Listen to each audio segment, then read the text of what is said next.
Enugu Nabolachi. Oh, good morning, Cool City, a breakfast show. The last segment, which is an interactive matters of the moment.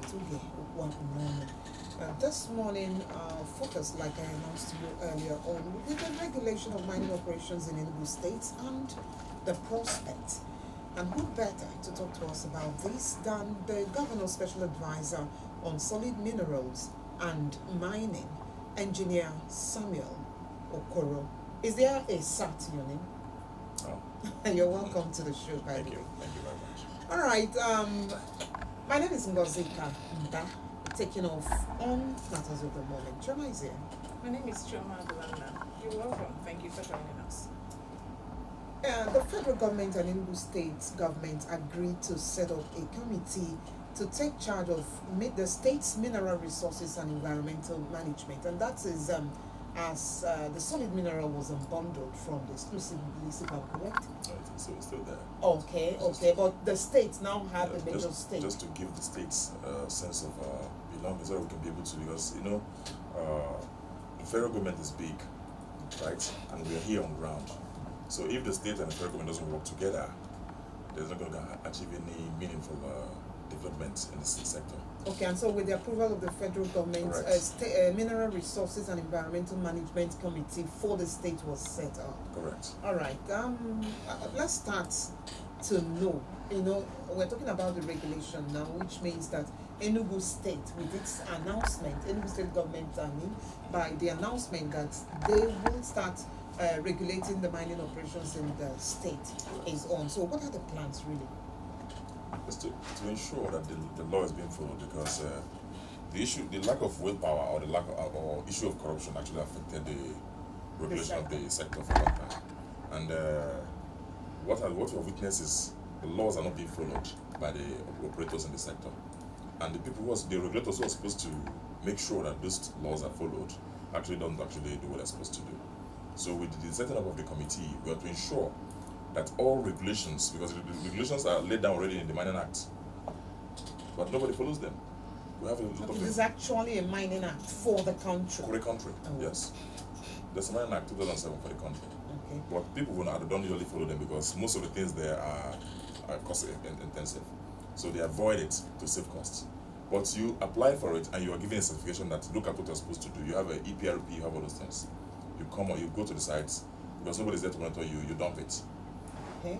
Is it possible to run us through the content of the act? Yeah, the Mining Act, if you have a license, you're supposed to do you're supposed to do an EIA, environmental impact assessment, of which there'll be a panel review, public hearing, and the rest of them. Then, apart from that, you're supposed to have an environmental remediation plan or program, which is supposed to tell everybody how you intend to backfill, plant trees, and put back the place of mine to the pre-mine state before you came there. Oh. So it's always there before you start. You have all those things on board. But engineer, you will have to actually explain that.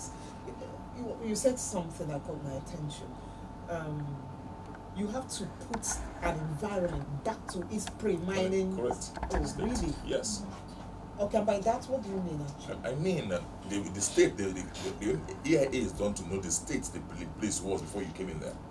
Right? So after mining, you're supposed to fill it and plant trees and make sure you remove any kind of pollution or chemical components that might have come there to take it back to the state it was before you came in there, so that you don't disrupt that ecosystem. Because if you don't do that, you're going to have a lot of disruptions, and it's not going to be good for the environment. Mining is about environment and communities. None is being taken away from the other. So the issue of having those plan or program is to ensure that if you are living there, it's going to be better than where you met it, or at least at par. But many people, after having those plans and the rest of them, they mine, and because there's no serious regulator to make sure they do what they have signed up to do, they leave. They leave it. All right. Earlier this month, this is still July, the Enugu State government gave those who have this minerals title, the mineral title holders, he gave them till December to commence mining in Enugu State. So we're wondering, why did they stop? They didn't start at all. They didn't start at all? No. Okay, those who were mining coal in Enugu State, those ones are then forgotten. The ones who are the mineral title holders were not even mining at all. No, Enugu State has licenses are issued as per first come first serve. in the mine cadastral office. Enugu State have over 70 titles, mineral titles. Only, I said, less than 7 are operational. Wow. The other ones have not even started at all because of stopping. That's the challenge we're having. If you recall, the federal government and the state, federal governments of President Ahmed Bola Tinubu also has a very lofty ambition of raising our GDP to $1 trillion in 8 years. And 50% of it is supposed to come from the mineral sector. In Enugu, our own governor has an ambition of raising our revenue or GDP from $4.4 billion to $30 billion. I see that as a unity of purpose. It's towards development of the country. Yes. If our GDP in the national is at 1 trillion and Enugu is 30 billion, it's all the same. We're growing. It means we can be able to hold our own with our federal allocations. So there's no way to achieve this. If you go to the mining cadastral office and obtain a license, and you're not ready to use it. We call them speculators in the industry. They don't want to use that title. They just want to block the space and wait for serious investors who want to come there to come and buy from them at an inflated rate. They obtain the titles. Instead of going to site to use it, they dump it somewhere, right? Like a financial instrument, wait for 4 years. When somebody who wants to work really now comes in there, if you meet it open then, you come to them and negotiate. They will not sell it to you. Okay. But that's against the rule of law, the rule of the game. You're supposed to, if you have an ML, for instance, you're supposed to be in the site within 18 months of the ML coming issuing it. If it's a small scale mining lease, 6 months. EL 6 months, the other one's 8 months for release. But some of them has hold that title for years. And the federal government, because nobody's pushing it, they keep quiet. That's why this committee is very important. We're not going to push it. If you don't want to use it, then relinquish it. Yeah, so Someone who wants to work, we have people who want to work. But because the cost you are giving them is high, you got it for less than 5 million or 3 million. Now you're looking at 100, 200 million, 300 million to sell it. You're not doing anything there. No drilling, no exploration, nothing. So it's actually hampering on the growth of the sector. Oh. So we don't want that. I was even thinking that the policies, the laws, the acts would be the hamper, really. But you're not saying that the inability of those who have mining licenses to actually utilize the licenses are the reason the sector is not growing. Correct, not that. But do you agree with me that it's not an absolute fault of those with the licenses? There are no checkmates, there are no supervision. That's why we have a committee. Because if these provisions have been there, and the regulators have been on that to ensure that you go with the policy, then it won't have come to this. So it's not entirely their fault, I agree with you. Because if I give you a license and you have 18 months to go to site, and after 18 months you're not on site, I should go there to take it from you. But because I didn't do that, you can keep it. That's why I say it always that the problems we have in this sector is the lack of political will and corruption. I say it. I said it in Abuja during the happiness. And so when this policy, this regulation that Enugu State government is planning comes in place, what is he expected to achieve? He's expected to, it's expected very simple. If you have a title, you go to work. If there's any challenge you're having, you come to us. We'll address it, and you go to work. If you're not ready, we'll make sure it's revoked. That's it. That one is non-negotiable. End of this year. If you have any challenge, we're even having another meeting next week. On the 3rd of August, with this committee and the other and stakeholders in the mining sector. If there's any challenge you're having that's making you not to go to work, come to us. If it's community issues, any issue, whatever, I know we can fix it here, and you go to work. Where is this meeting holding? At the number 2 Lake Avenue, Federal Mines Office, Zonal Mines Office, for the Federal Ministry of Mines. Is it going to be a different meeting from the one that the committee had? Yes, the one we had before is a committee inaugural meeting. Okay. This is now for all the mining stakeholders. Yes, all of them just come together. Talk about some of their challenges. Exactly. Okay. Which means there is a data. There is you know that these ones exist. Of course. Now let me ask you something about the coal. Now it belongs to the service sector. Correct. But just at the nascent of this administration, we heard that some persons were accosted because they were illegally mining the coal, and it was a shocker to most in the Enugu. You know why? We didn't even know that there is still coal here, let alone mining activities ongoing. Most people, I know that there are others who are aware, maybe those who are in the business or those who have the deposits in their communities. And I don't know where that is still at this point. Do we have them back with the mining, or are they still put on hold? Are there things you're putting together to ensure that they are legalized? Correct. Ade, thank you very much. That's a Engineer very Samuel, my point really is Enugu state government was not mining the coal. exactly Enugu state government probably did not license these miners. correct. And so now, what is the status? Good. State governments don't actually give licenses. It's the federal government The federal through government. the mining cadastral office that gives licenses. But just like we've been saying before, the issue of regulatory failures. At the inception of this government, over 40 or 45 illegal operators are in the field mining coal in different locations. Of which, once you're not regularized, once you're not known, there's no accountability. This is serious economic sabotage because they pay nothing to the federal government. The environmental regulations, the environment is degraded, and there's no accountability on your part. So what the state government did was to swoop down on these people because the federal government was supposed to do that. We are not doing it. For reasons best known to them, but I will just still put it back to what I mentioned earlier. So the state government just closed down these people because they want to have accountability. We've already had enough devastation from the mining of the 60s and the 70s, which has not been remediated. So we can't continue to have issues like that, mining like that without regulations. If not, we're going to end up like some states where you have a lot of pits everywhere, little here and there, and there's no remediation. So we are trying to avoid environmental disaster. That's why we shut down those people.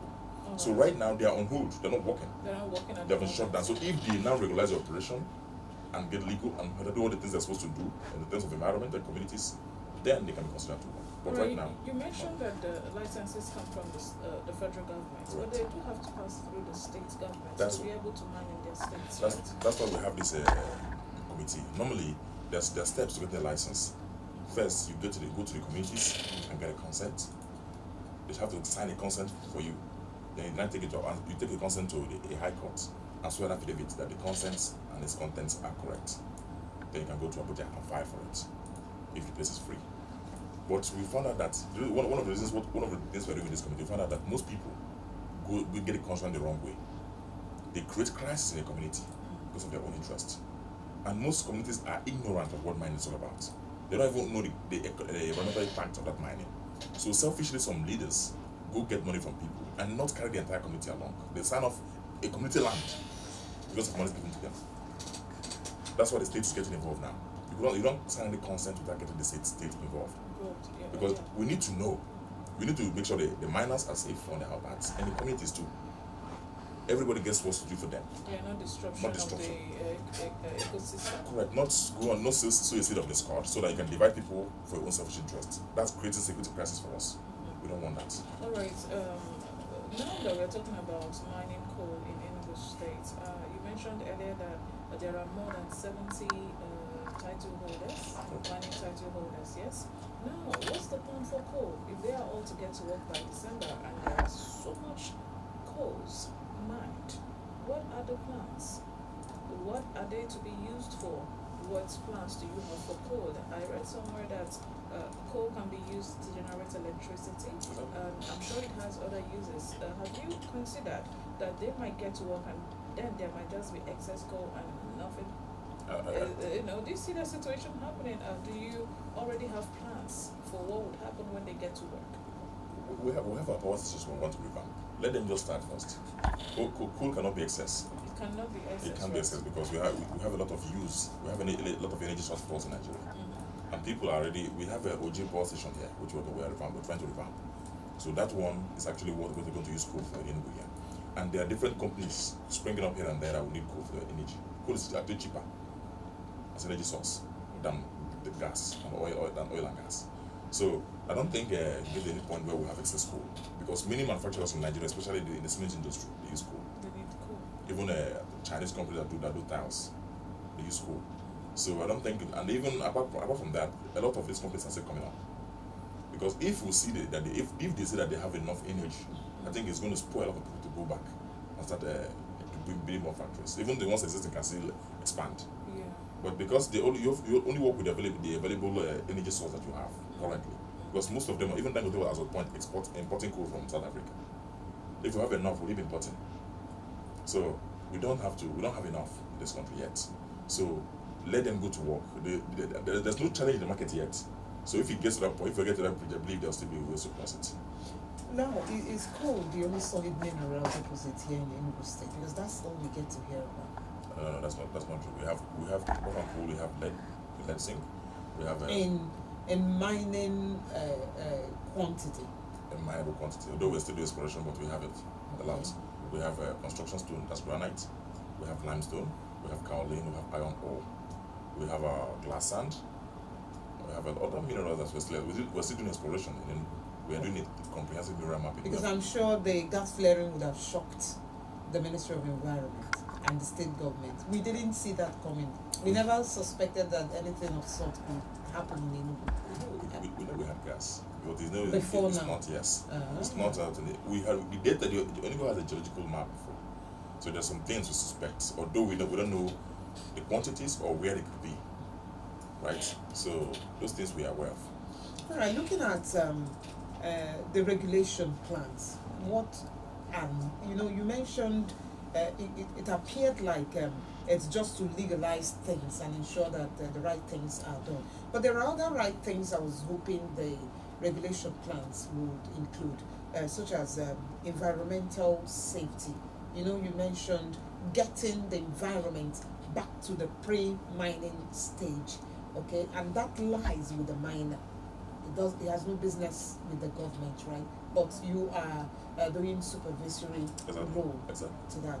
Now, the workers there, are you going to extend your role by ensuring that they also their own safety is also assured? Exactly. If you look at the one of the pillars of our passion that we spoke about when they had that first inaugural meeting, is PRES. The last one is safety. Ensuring that the safety of the workers is paramount to us as well, because we had an issue in Niger State some time ago when a mine collapsed and killed some people. That was about the worker safety. Many people don't actually like doing the live quiet thing because it's expensive. I said it before. But if you're mining and you bench your bits properly, right, and your workers, because even the minister has said that all mine workers now should be placed on insurance. That way, if anything happens to them, there should be insurance to protect them, cover their expenses. If it's health issues, if it's an accident, because definitely one way or the other, they're going to have accidents in the mining sites. Our safety measures ensure that it's minimal.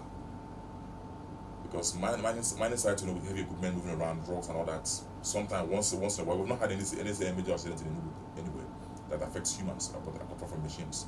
But once it happens in the mining site. But if you are safety conscious and you put your staffs on insurance, right, and all those things, then even if anything happens, they can be able to be taken care of, right? So we are the safety. But that's the safety measures, are they also included in the act?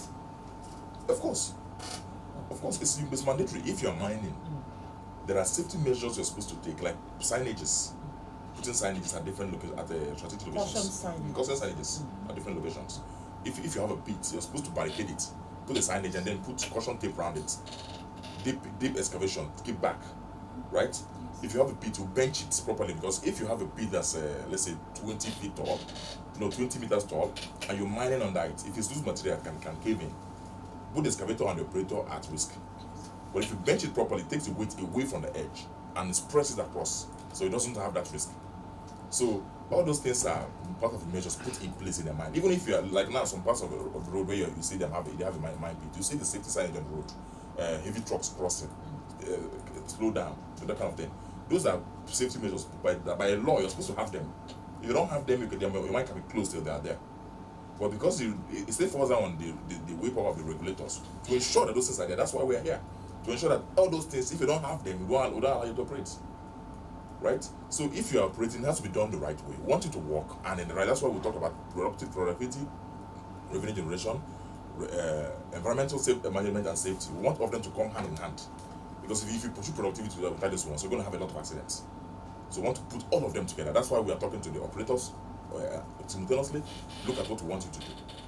They all know it, right? And all of them, everybody who's in the mining sector knows this things. It's not like a new thing. But I know that they don't do it because nobody actually forces them to do it. But now we're going to ensure that you do them. So it's your responsibility, it's obligation. When you get that license, it's there when you sign to take it. So you have to follow up with what's there. 100%.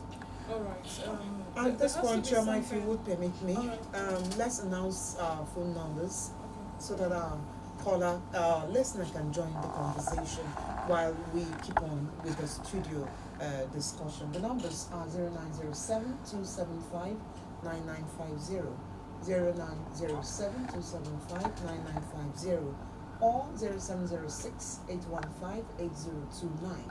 0706 815 8029. Our conversation is focused on the regulation of mining operations in Enugu State, the prospect. And we're having this chat with the Special Advisor to the Governor on solid minerals and mining, Engineer Samuel Okoro. Choma, go on with your question. So I would like to ask, there has to be something in the mind of the ministry, the place that you represent. You know, there has to be something that you feel would be the new Enugu in that regard when all of this is done. For instance, the 70 or more than 70 title holders are working, coals are being mined, people are using coal and all that. What do you see happening in Enugu if all of these dreams are to, become a reality? If for instance, what we foresee happening is a lot of developmental strikes, job creation. A lot of people have jobs, the communities. If all these mines start operating now, if a big mine can take up to 500 staffs or 300, depending on the size. If 70 of them start operating, how many jobs have we created? Look at even 300 times 70. It's a lot. So one of this is job creation, right? We're looking at, because we know that we spend a lot of money fighting insecurity, but if we have jobs, we'll spend less. Because if you're busy, if you're gainfully employed, you don't have time for crime. So we're going to help our security by increasing jobs, and also it's going to help our revenue generation, because if all of them are working, they pay tax to state governments, and that will be inclusive in revenue. Whatever we are getting now with these people that are 7, just take it by 70. It's more revenue for us, right? So and again, you have a skill acquisition because by the law you have a CSR, that's corporate social responsibility of each miner. You train some people in the community to be useful with good skills. So if they are operating, the training will increase by the communities they are working. If these 7 have been training by, let's say, 5, 10 people or 20 people, if they are 70, they train more people. So we're looking at a whole lot of things happening for people once these visions actualize. So that's why we're pushing, because if we have there's some skills that we have now, you don't need to look for a job. In this sector, we don't have the adequate manpower in the mining sector, because it's like a new of the growing sector. If you're looking for mining engineers now, there are not many of them. So if you open it up, then we can have a lot of skills around to work in that sector. So even if you need to travel abroad, you can have a skill that you can utilize if you go there, not going there to look for what to do, right? So a whole lot can happen. Even development, because any mine, if you have a lot of mining sites, development will go to those hinterlands, because mine are not done in town. If you have 1,000 people in an environment, for instance, and you have 4 or 5 mines in an area, industries can go there, plants can go there, because it's like a village. It's like a village. So we're looking at a lot of things down the value chain, both for trucks, both for equipment owners, operators, all these things. Even if you employ 500 people at the mine, you're employing indirectly around 2,000 people down the value chain. So that's how it's going to be across the sector. Okay, let's return to the content of the regulation plan for Enugu State. We were having this conversation yesterday, I think, where we were talking about infrastructural development for communities that have mineral deposits. Exactly. Okay, and we know that the government has faltered in the past, and we asked them. I don't know if it is part of what your committee would look into, if it's already part of what you're looking into, because we know, as we were having that conversation yesterday, it came up that where the government is not doing what they are supposed to do, you see agitations from some of these communities, and the young people who spearhead these agitations are just settled financially, and the village, the community is further impoverished, and just a few persons share money. Is it going to be different this time around, or is it not part of what you should be discussing? Exactly, it's part of what we're doing. I mentioned it earlier because I said that's why I talk about divide and rule.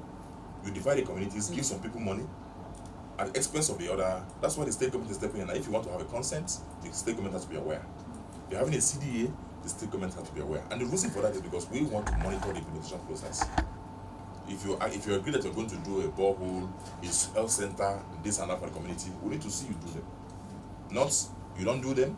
If they fight, you give some people money, they keep quiet, and the rest of them stay with nothing. And once the state government is involved in that, and we're actually doing it because we need to be there. And again, you can't muzzle us or bribe us. Those people do this with communities because they believe they have money, they can muzzle them, they can divide them. We can't do that with government. That's why we are there now.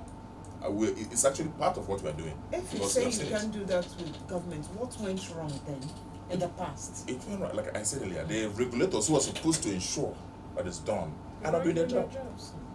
Okay, not like money changed hands. I won't say that. I won't say that because I wasn't there. I'm not putting you on the spot, but you know these things. I'm not there though. As we move towards conclusion, we will have to return to the prospects. But then again, it has been said that the oil boom was part of the reason, or the major reason even, why the solid mineral had to suffer. The mining of solid mineral. In fact, the sector had to suffer. If you remember, we have the steel company in Ajokuta, and I think one other place in Nigeria. But nothing is happening. But if we're talking about oil, everyone is involved, everyone is interested. So the oil is still there, even when the boom is no longer there. Is it not going to affect the solid mineral mining in Enugu State? You said something. I said the oil is there, but the boom is no longer there. The boom is no longer there. No, it appears like we do not care. We do care very well because for the president to be saying that he needs to increase the GDP and the focus 3% is on the solid mineral sector. It means that the boom of the oil is no longer there, has disappeared. So now everybody has remembered that okay, we have another alternative. We're trying to diversify now. There's alternative revenue sector that we can actually look at, which is the solid mineral sector. And what we have in Nigeria here, we have what it takes to even overtake oil if we actually reduce it at least 50% of its potentials. So it's not going to affect again because people know that the oil is actually a dying force now. So we are actually looking at a new thing, what we can actually bank on in the next couple of years. All right, I know that people who go into mining also study it in school. Yes. I'm trying to remember the course now. Geology and mining. mining. Right. Yes, it's a course in the environmental science. Yes. Yes. So now I'm saying these 70 people or more who are these title holders, are you doing anything to be sure that they are qualified to actually be part of that sector, or is someone who's just interested? Can that person just go buy a title and then employ someone who knows to now do it? How are you doing this? But part of the regulations, part of the law or the requirement of having a title is you must have a technical person in your team who's certified with COMEC, a geologist. So basically, the mining license is for business It's people, for business investors. Okay. It's not that you must be a geologist yourself. But you must have someone. You must have a technical person in your team who's a certified geologist before they can give you that license first. All It's right. part of the process. Let's conclude. Our time is up. I don't know if there are other prospects we are yet to look at. You talked about revenue generation for the state, and you talked about employment opportunities for residents of the state, even when we know that they can fish from anywhere that they can access professionals. But are there other things we should also be looking at? This prospect. We're looking at the law. Though I talked about infrastructural development for the communities that have these deposits. We have not seen it before now because we know the communities where coal is deposited, and we know the level of development there. And you have promised right there that it's going to be different for these communities with the committee. I think you oversee that committee, or right, apart from your activities, your role, your duties as the SPA, right? Okay, these are some of the prospects. Are there others we are overlooking? Of course, if we start mining, like I told you, if we start mining in commercial quantities, we're going to see a lot of industries coming into Enugu. There's going to be massive industrializations. If, like now, we've just discovered we have limestone and we have coal, which is actually... Is it a fresh discovery? A fresh discovery. We knew before that we have, but the quantity we discovered now, we didn't know we have it before. So we are looking at having cement industries coming here to settle. So, and that's more jobs for our people, right? We're looking at having kaolin in large quantity. It's good for tire companies. So if once we have all these things, we're looking at more industries coming into Enugu, which is going to be more jobs and infrastructure development for our people as well. So a lot of things is going to come up with more discoveries as we progress. All right. Thank you, Engineer Samuel Okoro. It's been a pleasure talking with you. And he is the Special Advisor to the Governor on Solid Minerals and Mining. And like he just informed us, he is going to take charge of that particular committee. It's called the Mineral Resources and Environmental Management Committee. He also is chairing that committee to give us the best of our solid mineral in Enugu State. Our focus was on the regulation of mining operations in Enugu State, the prospects basically, even when we had to talk about the issues therein. Thank you, dear listener, for being with us on Matters of the Moment. I kagana bakwankata memecha sports oge eje wetala nyozisi na amu egwuregwu nwoke ma kese enyego amabaghị kwa ebe onye goal ntana ekwukwe on na sports desk to bring us that. At 10 o'clock we shall return with the discussion segment, this time around with labor union leaders in Enugu. They'll be talking to us about the minimum wage. My name is Ngozi Gamba, signing off this morning. My name is Chioma Agolamna. Join us at 10.